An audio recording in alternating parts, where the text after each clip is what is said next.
Assalamu alaikum. You've just caught your spouse cheating. What do? Assalamu alaikum. Tell you it's Waahilli jireenya keetii osoo si duubaan gumna dalagee yookaan sirratti sagaagalee maal goota? Wantiin isinitti himu kun waan haalaan ulfaataadha. Sababni isaa mudannoo kanaan hedduu dallantan, haalaan gadditan, ni rifattan, miirri keessan ni jeeqama. Yeroo tokko tokkos namni sun ni iyya. Gantummaa dalagame kanaaf jecha waan hedduutu mudata. Yeroo kana of tasgabbeessuu yaali. Astaghfirullah, laa hawla walaa quwwata illaa billah. Tasgabbaahi. Murtii yeroo sanitti murteessin.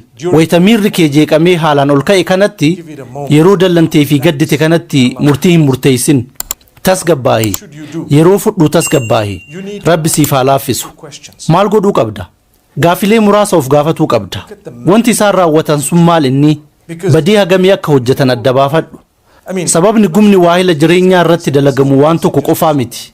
Namni dhaamsa SMS bilbilaan walii erguu fi namni yeroo hunda wal argaa zinaa dalagu yookaan qaamaan wal argee hamtuu dalagu akka tokkoo miti. Badiin kunniin sadarkaa gara garaa irra jiru. Kanaafuu murtiin kee waan isaan dalaganii fi ragaa ati mirkaneeffachuu dandeettu irratti hundaa'a. Yoo shakkii taate namni sun waahila kee waan ta'eef shakkumaan bira dabri. Haa ta'u malee wanti sun shakkiin maleetti mirkaneeffamuu yoo danda'ame waan godhamutu jiraata. Ammeenyi dalagame sun ammeenya akkaan guddaa yoo ta'e namni sun nama akkamiiti kan jedhu laaluu qabda.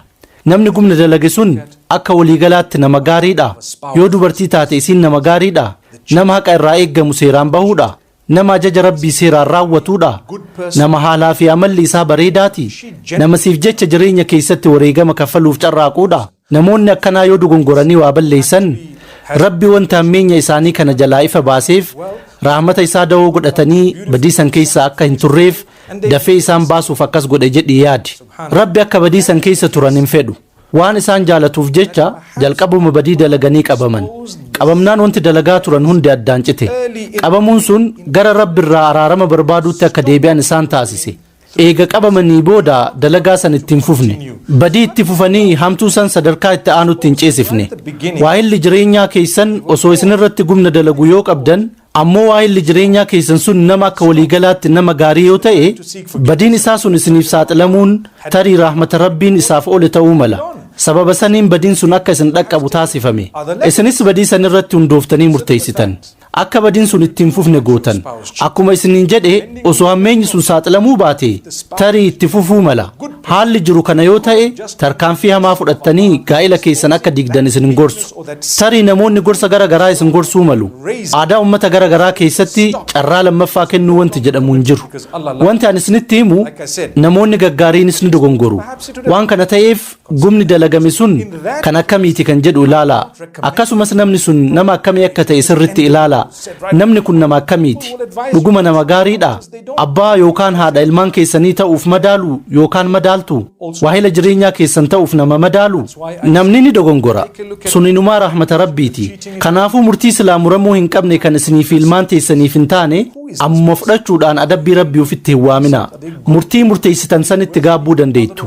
Namoota garitu jira. Badii xiqqoo wahii yoo dhagaan bas nu gaha. Deemii gali gara manaa. Nama siif ta'u barbaadadhu. Waan akkanaa kana godhuu hin qabdu jedhanii addaan bahan. Wanti isaan beekuu dadhaban waggaa tokko yookaan lama booda namni ari'ame sun bultii biraa ijaarratee gammachuun jiraatuu danda'a. Kun garuu waanuma qabu dhabee asumatti madaa hooqataa jiraata. Sababni kanaa gorsa sirrii hin taanedha. Kanaafuu wanti ani isinitti himu murteessuun duratti itti yaada. Gaa'ela keessatti gumna dalaguun waan xiqqaadha jedhee xiqqeessaa hin jiru. Kun gocha fudhatama hin qabnedha. Akkuma jedhe garuu miirri yookaan imooshiniin namaa akkaan ol ka'uu mala. Yeroo tokko tokko maatimmaan keenya yookaan hiriyyoonni keenya yoo badii dalagan tarkaanfii hamaa fudhatuu dandeenya. Yoo waahilli jireenyaa balleesse hoo Rabbi nuuf haa dhiisu. Rabbi jabina nuuf haa kennu. Rabbi waan nu barbaachisaa nama karaa halaaliitiin guuttatu nu haa taasisu. Aamiin. Kanaafuu obboleewwan kiyya wayita murteessitan qabxiilee kanneen xiyyeeffannoo keessa galchaa. Yoo warri kun amala itti ta'e badiin isaanii haga xumuraa kan deeme yoo ta'e badiin kun shakkii malee yoo mirkanaa'e namni badii kana dalage ammoo waahila jireenyaa haqa irraa barbaadamu hin guunne yoo ta'e haalaa fi amalli fokkataa yoo ta'e warra badi madalagu yoo ta'e hamileen yookaan mooraaliin isaanii kufaa yoo ta'e nama waliin jiraachuun hin malle yoo ta'e kun tarii mallattoo rabbiin gaa'ila kana keessaa bahii jedhee sitti agarsiisurraa ta'uu danda'a. Kan godhamuu qabus akkasuma gaa'ila sana addaan kutaa. warra gumna dalaguuf ammoo obboleewwan kiyya dalagaa hamaa keessan saniif waahila jireenyaa keessan hin qeeqinaa. Namoonni tokko tokko wanti kana godheef waan ati na hin jaalanneef jedhanii gootummaan dubbatu. Wanti akkana godheef waan ati yeroo na faana dabarsuu diddeefi, wanti an kana godheef waan ati na bira hin dhaabbanneefi kan biraatis jedhu. Wantoonni kunniin hundi rakkoo irratti mari'atamee furamuu qabudha. haa ta'u malee haraama dalaguudhaaf sababa quubsaa isiniif hin ta'an. Badii dalaguuf kunniin sababa quubsaa hin ta'an. Rakkinnoonni ati himattu kunniin rakkina silaa dur irratti dubbatamee furamuu qabu ture. Ta'ullee badii dalagdeef sababa yookaan justification hin ta'an. Rakkoon guddaan irraa dubbachuuf nama dhibu hattuu hanna isaatiif sababa dhiheessu arguudha. Nama zinaa dalagee isaaf sababa dhiheessuudha. Wanti akkanaa hin ta'u. Namoonni dhiifama gaafatuu qabdan jedhan. Inni duraa Rabbi irraa araarama gaafatuudha. Lammaffaan ammoo dhiifama gaafadhu osoo hin jedhamin gaafatuudha. Namni tokko dhiifama na gaafadhu jedhee yoo dhiifama gaafatte akka kiyyatti kun munaafiqummaadha. Sababni isaa osoo isaan dhiifama gaafatuu hin barbaadin dhiifama na gaafadhu jennaanumaan qofa dubbatan. Usaniituma dhiifama jechuu danda'u. Garuu garaan hin jenne. Waan isin jedhi jettaniif jedhan. Dhiifamni dhugaa dhiifama osoo hin gaafatamin godhamuudha. Onnee namaatirraa dhufa. Yoo gaabban yoo dhiifama gaafatan yoo nama gaarii ta'an badiin isaan dalagan ammoo badii sadarkaa dhiifamaaf malurra yoo ta'e dhiifama godha. Subhaanallahi rabbil aalamiin. Namoota dhiifama waliif godhanii walitti dhufeenyi isaanii kan achi boodaa haalaan jabaate hedduu beeka. Jidduu isaanii qofa osoo hin taane rabbii isaanii wajjinis haalaan araaraman. Waan kana ta'eef miseensota maatii tokkoof keessattuu abbaa fi haadha ilmoo yookaan intala bultii ijaaratan qabaniif wanti dhaamu ilmi yookaan intalti teessan waahila jireenyaa gumna dalagu qabaatanii marii fi waliigaltee hedduun booda waahila hattuu sanitti deebi'uu yoo barbaadan yabootii gargaaraani. Namoonni gaariinis yeroo tokko tokko ni dogongoru. Waan kana sirritti dubbadheera. Dhiifamni godhamu amala nama sanii fi ammeenya badii irratti hundaa'a. Akkasumas badiin sun eenyuun waliin raawwatame kan jedhu irrattis ni hundaa'a. Yeroo tokko tokko ulfaataa ta'uu mala dhiifama godhuun ni ulfaata. Akkamitti nama akkaan dhihoo waliin badii akkanaa raawwatta jechuu dandeettan. Kanaafuu dhiifama godhuunis walitti dhiyeenya nama badiin waliin raawwatame irrattis ni hundaa'a. Rabbi biratti badiin dhiifama hin godhamneef hin jiru. Shirkiinuu osoo lubbuun jirtu yoo dhugaan ta'uu batte dhiifama ni godhama. Haa ta'u malee waan tokko beekuu qabdan ilmi namaa rabbii miti. Haala salphaan dhiifama isiniif hin godhu. Walitti dhufeenya irra deebi'anii ijaaruun yeroo dheeraa barbaada. Waggoota fudhatuu danda'a. Tarii yeroo tokko tokko akka duraanii sanis ta'uu dhabuu mala. Ta'us waan san irratti jajjabaattee hojjechuu qabda. Jijjiiramuu kan kee amansiisuu qabda. Walitti dhufeenya irra deebitee ijaaruu qabda. Ijoollee qabda.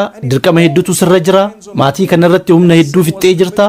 Kanaafuu walitti dhufeenya kana akkuma salphatti cubbuu dalaguu fi gumna dalaguun daaressuu hin qabdu. Rabbi waan nuti barbaannu cufa nama karaa halaaliin guuttatu nu haa taasisu. Aamiin. Kanaafuu obboleewwan kiyya kun gorsa akkaan qaaliidha. Yeroo tokko tokko hiriyyoonni nutti dhufanii adda bahi jedhanii nama gorsu. Kun yeroo tokko tokko gorsa gaarii miti. Tasgabbaaya jedhee isinitti himeera. Yeroo tokko tokko nama akkaan kabajjan bira dhaqaa qajeelluma yookaan gorsa irraa fudhaa. Isaan gaafadhaa. Wanti hamaan isin hiriyyoota keessanitti himnaan ganda guututu isin dhagaa. Namoonni waa'ee keessan irra deddeebi'anii waan haasayaniif araaramuun ni ulfaata. Kanaafuu gadi baatanii namatti hin himinaa. Miidiyaalee hawaasaa irrattis hin lallabinaa. Abbaan warraa kiyyan irratti hate haati warraa kiyyan irratti hatte jettanii hin himatinaa. Akkas goonaan booda deebitanii araaramuudhaaf ni rakkattu. Jalqaba irratti cal'isutu gaarii. Waan mudate irratti xiinxallaa. Zikrii heddummeessaa. Araarama rabbii kadhaa. Qajeelfama rabbii gaafadhaa. San booda namoota akkaan amantan namoota gorsa Nabi Muhammad sallallahu alaihi wasallam isin gorsuu danda'an barbaadaa. Wanti biraa ammoo shakkii hin guddatinaa. Har'aan tana imoojiiwwan dhungoo fi onnee waazaappii fi karaa biraatiinis bilisaan ergaman. Namni gariinis namuma argetti erga. Tarii aadaa keenya keessatti fudhatama qabaatuu baatus namoota biraa biratti akka nagaya aadii gaafachuuti. An wantoonni akkanaa sirriidha jechuu kiyyaa miti. Garuu mallattoo onnee fi dhaamsa biraa yoo argitan saffisaan dallansuu keessa hin seeninaa. Ani namoota jaalallee koo my darling naan jedhan hin beeka. Akkam jirta jaalallee kiyya naan jedhan. An maal jechuu isaaniiti jedha. Garuu kun aadaa isaaniiti. Akkaataa isaan itti dubbatantu akkasi. An wayita gara UK deeme tokkotti dubartiin takka jaalallee koo my love naan jette. Akkam jirta jaalallee kiyya jedhan. Isaaniif jaalallee jechuun waan addaatii miti. Nama san beekuunuus hin barbaachisu. Karaa nama haala gaariin itti dubbisantu akkana. Kanaafuu hubatuu yaalaa. An namoota jaalallee kiyya jaalallee koo jedhee nama waamuun itti dhiisaa. Homaa rakkoo hin qabu jedhee sababa dhiyeessaa hin jiru. Haa ta'u malee waan kana yoo argitan yookaan dhageettan dura sababa waan sanii adda baafachuu yaalaa. Waan sanirraa shakkii yoo qabaattan shakkimaan bira dabraa. garuu yoo ragaa qabatamaa qabaattan gara itti aanutti ce'uu dandeenya. San booda akkuma jedhe ammeenyi badiisanii hangam akka ta'e haalaa fi amala nama badiisan dalageetii fi nama sadaffaa badii kana keessatti hirmaatis ilaala. Wantoota kanneen walitti qabuudhaan waan mudate qoradhaa. Faayidaa fi miidhaa isaatis ilaala. Bultii kanaaf isinis ta'ee qaamni kun hangam akka baase ilaala. Baasii yoo jedhu ijoollees wantoota birootis ni dabalata. Waliin waan baay'ee hojjettanii jirtu ta'a. Murtii kanaan bu'aa fi miidhaa qabu eega adda baaftaniin booda murteessuu dandeettu. Rabbi murtee gaarii murteessuu irratti nu haa gargaaru. Rakkoon kun hammaataatuma jira. Akka natti fakkaatutti inni duraa karaa wal qunnamtii haalaan salphaa ta'uu isaati. Miidiyaalee hawaasaa irratti namni hundi karaa salphaan argama. Kanaafuu namoonni dhaamsa barbaadan erguudhaan nama kaan kiyyoo keessa galfatu. Akkuma dura dubbadhe namni gaariinis nu gufata. Wanti murteeffamuu qabus akkuma dubbadhe hammeenya isaa irratti hundaa'a. Rabbi hunda keenya barakaa nuuf haa godhu. Rabbi hunda keenya haa laaffisu. Akkasumas murtii gaarii nama murteessu nu haa taasisu. Wanti tokko yoo mudate wanti irra badaan isin dalagdan waan mana keessatti uumame addunyaa hundaaf labsuudha. Sababni isaa namoonni biroon kan rakkuma akkanaa mudatanii manumatti dhiifama walii godhanii osoo isin hin beekin waliin jiraachuu itti fufantu jira. Warri isin hiriyyaa gaariidha jettanii itti himattan rakkoo teessan addunyaa cufaaf isinii himan. Rakkoo jabduun rakkoo teessan caaltu wayita isaan mudatu ammoo isin hin dhageettan. Maaf akka ta'e beektu isaan isinirra qaroo waan ta'aniif. Rakkoo manatti isaan mudate gadi ba'anii addunyatti hin lallaban. Kanaafuu of eeggannaa godhaa. Rabbi karaa gaarii irratti nu haa qajeelchu. An nama badii dalagu cinaa hin dhaabbadhu. Yeroo hunda nama miidhame cinaa jira. Haa ta'u malee nama miidhame sanis gorsa gaarii gorsuu qabna. Hamma murtaa'e tokkoon yoo miidhamte murtii miidhama guddaa sirraan gahu hin murteessin. Murtii rakkoo jiru keessaa si baasu kasii fi namoota si wajjin jiraniif ta'u murteessi. Rabbi barakaa isiniif haa godhu. Hunda keenya nu haa qajeelchu. In a way that is best for you and all those around you. May Allah bless you and guide all of us. أقول قولي هذا وصلى الله وسلم وبارك على نبينا محمد.